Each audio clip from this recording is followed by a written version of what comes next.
성찬의 의미는 무엇인가요? 라는 제목으로 말씀을 나누겠습니다.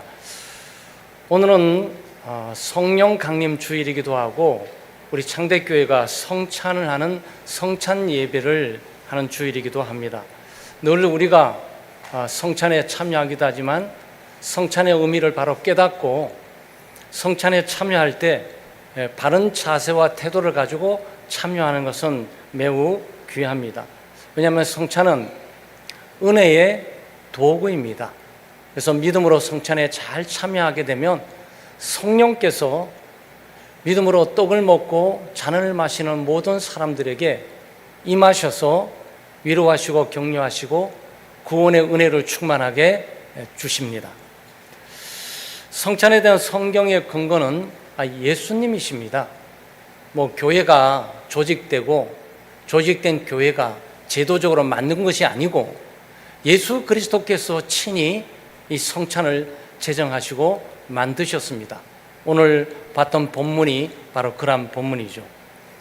그리고 이 성찬을 제정하시고 성찬을 집행하셨을 뿐만 아니고 앞으로 오고 오는 세대의 성찬을 기념하라고 명령을 하셨습니다.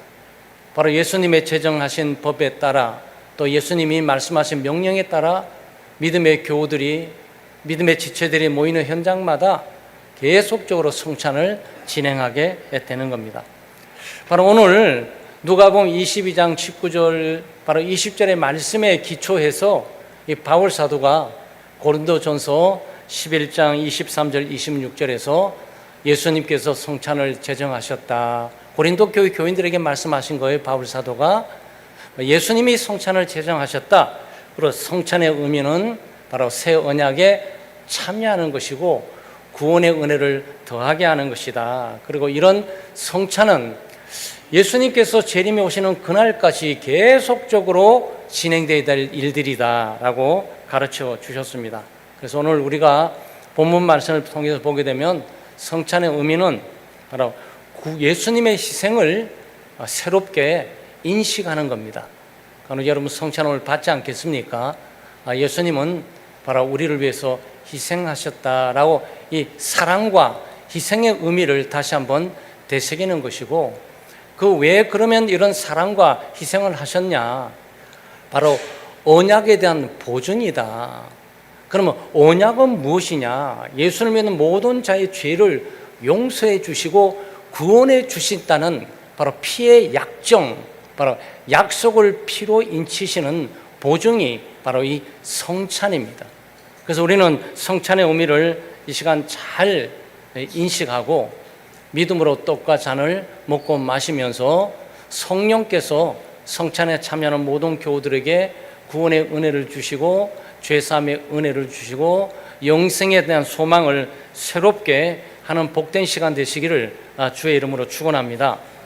성찬의 의미는 무엇보다도 구원의 은혜를 기억하게 하는 겁니다. 여러분 기념하는 날이 있지 않습니까? 생일날, 생일 파티, 생일 잔치, 이런 걸로 표현하고, 결혼 기념일, 나름대로 가족적으로, 개인적으로 무슨 기념하는 일들이 있습니다. 기념하는 일들 잘 못 챙기면 그거 잊어버렸어! 이런 얘기를 듣게 되죠. 기억을 상기시켜 주는 거예요. 그러니까 이 성찬은 우리로 하여금 우리가 구원받은 사람이다. 우리는 죄의 용서함을 받은 사람이다.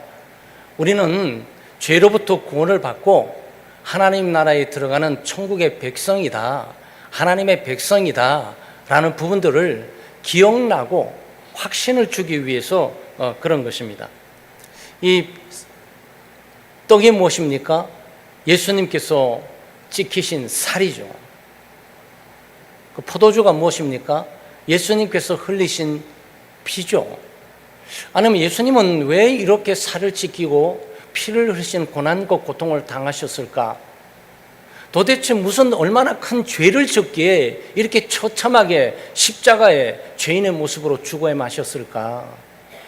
사실 예수님은 하나님의 아들이십니다. 동정조 탄생하셨고 성령으로 잉태하셔가지고 아담의 피줄을 타고 나지 않은 죄가 전혀 없는 분이에요. 죄가 없는 분이 죽을 이유가 없죠. 왜? 죽음은 죄의 값이니까. 죽음은 죄의 값인데 예수님은 죄가 없는데 죽으셨단 말이죠. 이 죽음은 무엇이지? 대속의 죽음이구나. 죄인을 위한 죽음이구나. 죄인의 죄값을 지불하는 죽음이구나. 죄인의 죄값을 담당하면서 죄를 없이 하고 죄로부터 자유케 하고 죄의 값으로부터 자유케 하기 위해서 예수님께서 십자가에 못 박혀 죽으셨구나. 이 죽음은 나를 위한 죽음이다. 나는 이것을 통해서 구원을 받는구나. 바로 구원의 은혜를 기억하는 거죠. 그래서 구원은 내 힘과 능력으로 얻는 것이 아니고 하나님의 은혜로 얻는 겁니다. 구원은 공짜로 받는 거죠. 이 땅의 모든 일들은 여러분 수고하고 노력해야 받을 수 있습니다. 공짜로 주는 건 아무도 없어요. 그 세상에 공짜로 주는 거 함부로 받으면 안 돼요. 왜냐하면 공짜 뒤에는 반드시 대가를 지불해야 될 값이 따르기 마련입니다. 그런데 하나님의 은혜는 값없이 주는 거예요. 여러분 열심히 일하고 노력하면 일한 대가로 소위 보수를 받습니다. 봉급을 받기도 하고 연봉을 받기도 하고 받죠. 그럼 일하지 않는데 회사에서 막 주십니까? 그런 일 없습니다. 일을 해야만 줍니다. 국가에서 어려운 사람 돕는 문제, 어른들 돕는 문제도 길에서 뭔가 쓰레기를 줍든지 뭔가 노동을 해야만 그 대가로 뭔가 갚아주게 돼 있는 거죠. 근데 일하지 않았는데 계속적으로 뭔가를 일한 사람처럼 여겨서 뭐 봉급을 준다, 연봉이 준다. 여러분은 은퇴하셨던 회사에서 여러분이 은퇴하셨는데 지금 또 계속적으로 봉급을 주면서 연봉을 계속 주고 있어요. 그게 뭐죠? 그게 은혜라는 거예요. 근데 은혜는 값없이 주어지는 겁니다. 우리가 하나님의 구원을 기억한다고 말을 하게 될 때 하나님이 나를 구원하신 은혜를 기억하는 거예요. 하나님이 독생자 예수 그리스도를 우리를 위해서 보내셨구나. 예수 그리스도께서 자기의 몸을 나를 위해서, 우리를 위해서 기꺼이 십자가의 희생양이 되어주시고 희생을 해주셨구나라는 하나님의 사랑과 그리스도의 사랑을 기억하면서 왜 나를 위해서 죽으셨지? 왜 나를 사랑하셨지? 나를 구원하시기 위함이구나 라는 부분을 깨닫는 시간이 바로 성찬이란 말이죠. 그래서 우리가 성찬을 임하게 될 때 은혜를 기억하셔야 돼요. 그것은 하나님의 은혜입니다. 하나님의 은혜는 무조건적으로 나를 선택하시고 무조건적으로 나에게 사랑을 베푸시고 무조건적으로 자기 몸을 주시고 무조건적으로 자기 살을 주시며 무조건적으로 자기 피를 주신 바로 이 행위, 희생의 행위, 이 사랑의 행위를 우리가 기억하도록 하기 위해서 우리가 성찬을 행하게 되는 거예요. 그래서 하나님의 말씀을 전하지 않습니까? 지금 전하는 게 하나님의 말씀이에요. 하나님의 말씀을 전하는 것은 보이지 않는 은혜를 전달해 주는 거예요.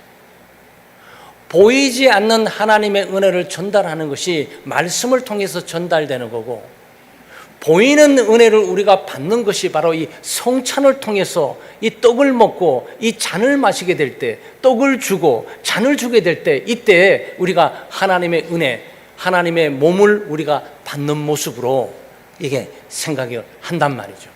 그래서 성찬은 하나님의 구원의 은혜를 새롭게 인식하게 하고 기억하게 하는 것이다. 그래서 오늘 여러분 성찬에 참여하게 될 때 내 힘과 내 능력으로, 내 노력으로 내가 그럴 만한 자격이 있으니까, 나는 떡을 먹을 자격이 있고 나는 나는 피를 마실 자격이 있고 이렇게 하는 것은 아니죠. 자격이 없다. 그렇지만 하나님께서 나에게 은혜를 베푸셔서 나에게 그의 살을 주시고 그의 피를 주시면서 먹으라고 말씀하시고 마시라고 말씀해 주신다. 그것은 나에게 구원을 주시는 것이다 라는 부분들이죠. 두 번째는 믿음을 새롭게 고백하기 위함이에요. 우리의 믿음은 늘 새롭게 고백되어야 됩니다. 우리가 죄에서 구원을 받았지만 죄에서 구원을 받을지라도 여전히 죄를 짓고 살아가고 있거든요. 그리고 회개는 단 한 번에 되는 것이지만 자백은 늘 있어야 돼요. 목욕 한 번 한다고 끝나는 것이 아니고 매일매일 먼지 있는 곳에 땀을 흘린 곳에 그 샤워하듯이 샤워를 해야 되죠. 매일매일 세수를 하듯이 자백을 매일매일 하나님 앞에 우리의 잘못된 거, 오점들, 불순종들, 불신앙들, 하나님의 뜻을 거스르는 것들, 사랑하지 못하고 다투고 분종했던 것들을 우리가 자백하고 고백해야 되죠. 그래서 우리의 믿음은 늘 고백돼야 되고 이 고백되는 믿음은 새로워져야 되죠. 그래서 우리가 성찬을 받게 될 때 우리의 믿음을 새롭게 하는 거예요. 신앙 고백을 새롭게 하는 겁니다. 주님, 저는 죄인입니다.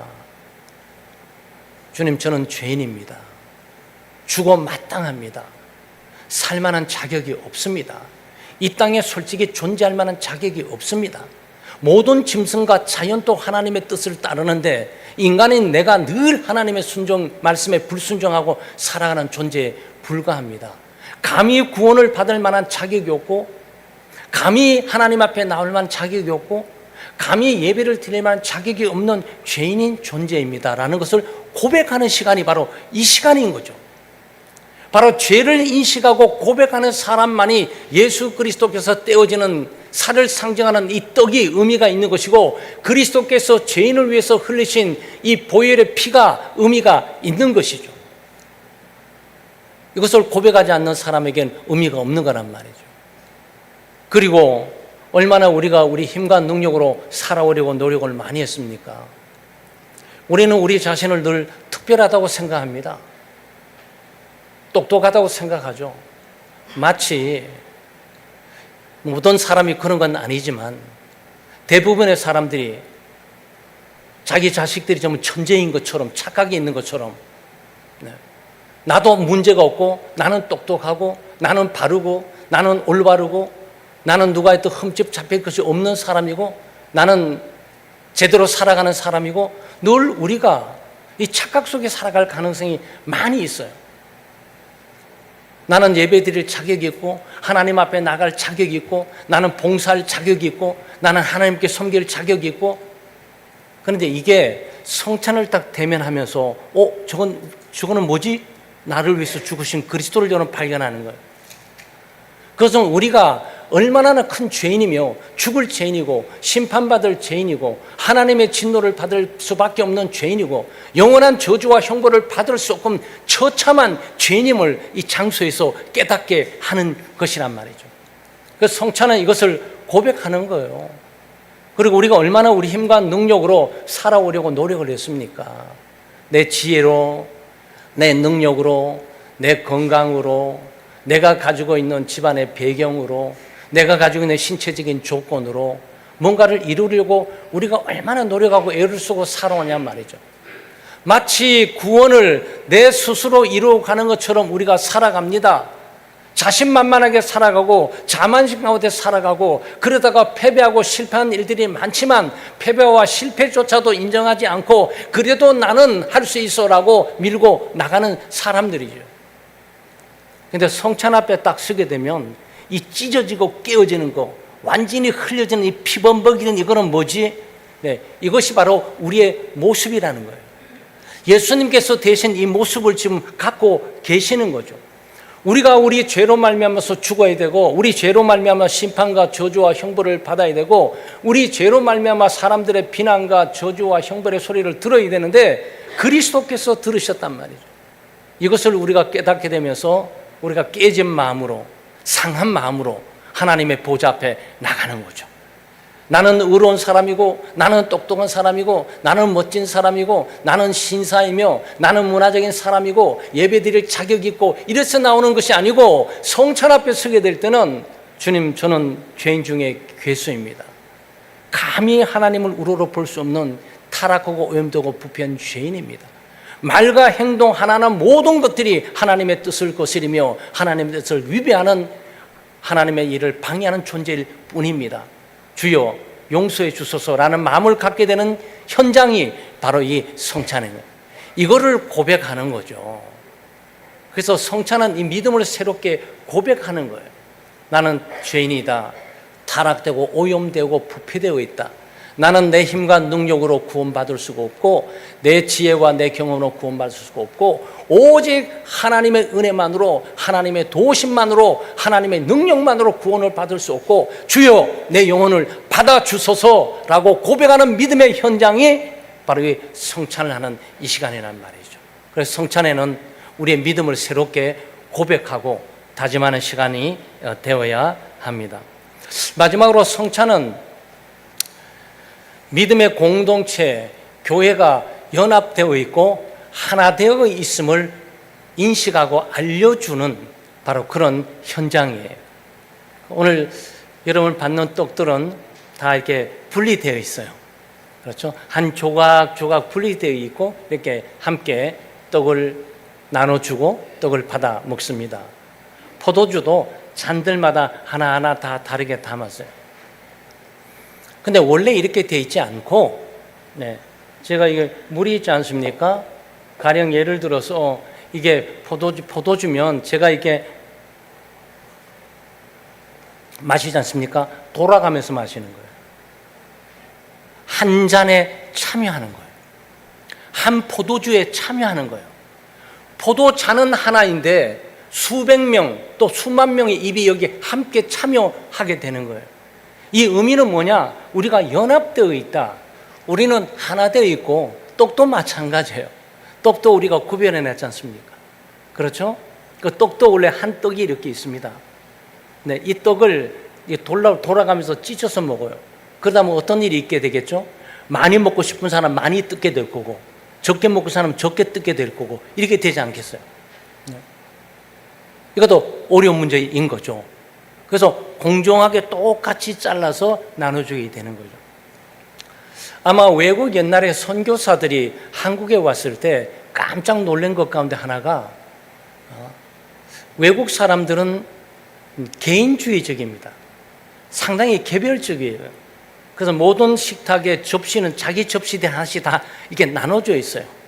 칼도 자기 칼이 있고 또 포크도 자기 포크가 있고 뭐 다 나눠져 있어요. 네. 근데 한국에 와서 보니까 된장국 하나에다가 아버지가 숟가락 들어가고 어머니 숟가락 들어가고 장남 숟가락, 차남 숟가락 다 들어가는 한 된장국에 모두가 다 참여하는 거예요. 이걸 보고 장단점이 있어요. 아, 이들은 죽어도 같이 죽고 살아도 같이 사는구나. 병이 걸려도 똑같은 병이 걸리고 건강하도 똑같이 가는 거구나. 한 공동 운명체인 것을 발견하기도 하지만 위생상의 문제가 있잖아요. 왜냐하면 폐가 나쁘거나 결핵균이 있거나 이런 분들이 만 숟가락을 넣게 되면 그 균들이 가족들에게 다 전달되지 않겠어요. 네, 이런 점들 때문에 자꾸 발전되어 오다니까 위생의 문제를 생각해서 분리해 놓은 거지 원래 분리한 떡을 여러분의 떡을 여러분이 먹는 게 아니에요. 그것은 한 떡에 여러분이 참여하고 있는 거예요. 분리되어 있는 것이 아니고 하나인데 우리가 각각 쪽에서 하나씩 갖고 있어야 되는데 이것이 다 모여져야 하나가 되는 거예요. 쪼개진 것은 결코 한 떡이 될 수가 없어요. 바로 이 부분들은 믿음의 공동체다. 하나님의 가족이다. 우리는 한 형제 자매이다. 예수 그리스도의 보혈을 믿음으로 그리스도의 피를 통해서 한 형제와 자매가 되었다라는 이 부분들을 명시하고 보여주는 현장이 바로 성찬이에요. 그래서 우리가 성찬에 참여하게 될 때 개인주의적이고 자아중심적이며 이기적인 생각들을 버려야 되는 거죠. 아, 나는 공동체가 믿음의 공동체와 함께 가고 있구나라는 부분을 깨닫게 하는 현장이 바로 여기인 거죠. 바로 여기에 여러분이 잘 아는 교회가 뭘까? 바로 성찬을 통해서 교회는 연합된 하나의 공동체야라는 부분들을 보여주고 있는 거란 말이죠. 이것이 성찬의 의미예요. 사랑하는 성도 여러분, 오늘 우리가 성찬에 참여하게 될 때 믿음으로 참여하시기를 바라고, 또 믿음으로 떡을 먹을 때 이거는 예수 그리스도께서 나를 위해서 지키신 살이다. 포도주를 마시게 될 때 이것은 예수 그리스도께서 나를 위해서 흘리신 피다. 그리고 이 희생의 의미, 그리고 하나님의 사랑을 깊이 깨달을 뿐만 아니라 이것을 통해서 나는 구원을 받게 될 것이고 이것을 통해서 나는 죄로부터 극복을 하고 죄를 이기고 살아가게 될 것이고 이것을 통해 우리가 믿음의 한 공동체로 살아간다라는 의식을 가지고 참여하시기를 주의 이름으로 축원합니다. 기도합니다. 사랑과 은혜가 풍성하신 하나님 아버지, 오늘 성찬에 대한 말씀을 통해 우리를 위해 자신의 몸과 피를 내어주신 예수 그리스도의 희생에 감사를 드리고 우리로 하여금 그리스도의 사랑과 구속의 은혜를 다시금 깨닫게 해주심에 감사를 드립니다. 또한 성찬을 베풀어 주시고 성찬에 참여할 수 있는 여건과 환경을 허락하시고 우리로 바른 자세와 태도로 성찬에 참여할 수 있는 가르침을 주심에 감사를 드립니다. 이제 저희가 들은 말씀대로 구원의 은혜를 기억하고 하나님과 그리스도에 대한 신앙을 새롭게 고백하고 한마음 한뜻으로 성찬에 참여하고자 하오니 믿음으로 떡을 먹고 포도주를 마시는 모든 성도들에게 회개의 은혜와 죄의 용서와 영원한 생명의 은혜가 넘치게 해 주시옵소서. 예수님의 이름으로 기도하옵나이다. 아멘.